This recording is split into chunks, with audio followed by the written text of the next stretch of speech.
जय श्री कृष्णा। एक बार गोपियों ने श्री कृष्ण से कहा कि हे कृष्ण, हमें यमुना पार अगस्त्य ऋषि को भोजन कराने जाना है और यमुना जी में बाढ़ आई हुई है। जलस्तर बहुत अधिक है। अब आप बताओ हम कैसे जाएं? भगवान श्री कृष्ण ने गोपियों से कहा कि तुम यमुना जी के समीप जाओ और उनसे कहना कि हे यमुना जी, अगर श्री कृष्ण पूर्ण ब्रह्मचारी हैं तो हमें उस पार जाने के लिए मार्ग दो। गोपियाँ हंसने लगीं कि लो, 16,108 पत्नियों वाले ये कृष्ण भी अपने आप को ब्रह्मचारी समझते हैं। सारा दिन तो हमारे पीछे पीछे घूमते हैं, हमें छेड़ते थे, कभी हमारे वस्त्र चुराते थे, कभी मटकियाँ फोड़ते थे। चलो ये भी बोल के देख लेते हैं। गोपियाँ यमुना जी के समीप जाकर कहती हैं कि हे माँ यमुना, अगर श्री कृष्ण पूर्ण ब्रह्मचारी हैं तो हमें रास्ता दें। और गोपियों के कहते ही यमुना जी ने रास्ता दे दिया। गोपियाँ तो सन्न रह गईं। ये क्या हुआ? कृष्ण और ब्रह्मचारी? अब गोपियाँ अगस्त्य ऋषि को भोजन करवाकर वापस आने लगीं तो उन्होंने अगस्त्य ऋषि से कहा कि अब हम घर कैसे जाएं? यमुना जी बीच में हैं। अगस्त्य ऋषि ने पूछा, इस पार कैसे पहुँचें? गोपियों ने बता दिया, हमने यमुना जी से कहा कि श्री कृष्ण पूर्ण ब्रह्मचारी हों तो हमें मार्ग दीजिए। और यमुना जी मध्य में से 2 खंड हो गईं। मार्ग बन गया और हम आ गईं।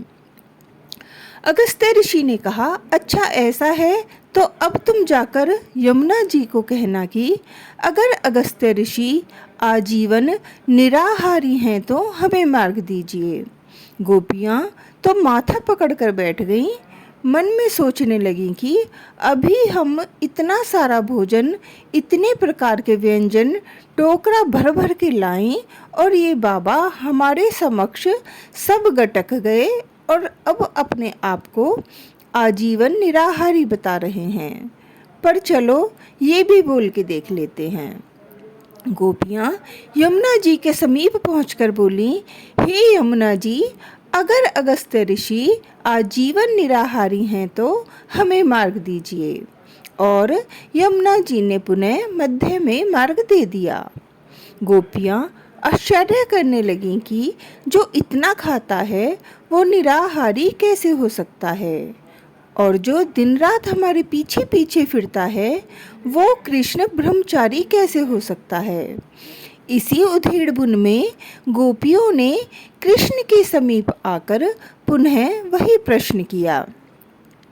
भगवान श्री कृष्ण कहने लगे कि गोपियों, मुझे तुम्हारी देह से कोई लेना देना नहीं है। मैं तो तुम्हारे प्रेम के भाव को देखकर तुम्हारे पीछे आता हूँ। मैंने कभी वासना के तहत संसार नहीं भोगा। मैं तो निर्मोही हूँ, इसलिए यमुना जी ने आपको मार्ग दिया।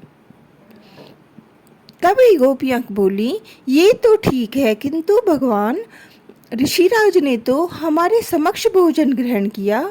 उसके पश्चात भी वो बोले कि अगस्त्य ऋषि आजीवन निराहारी हों तो हे यमुना मैया मार्ग दें। और बड़े आश्चर्य की बात है कि यमुना जी ने मार्ग दे दिया। श्री कृष्ण हंसने लगे और बोले, अगस्त्य ऋषि आजीवन निराहारी हैं। अगस्त्य ऋषि भोजन ग्रहण करने से पहले मुझे भोग लगाते हैं और उनका भोजन में कोई मोह नहीं होता। उनको कतई मन में नहीं होता कि मैं भोजन करूं या भोजन कर रहा हूं। वो तो अपने अंदर रह रहे मुझे भोजन करा रहे होते हैं, इसलिए वो आजीवन उपवासी हैं।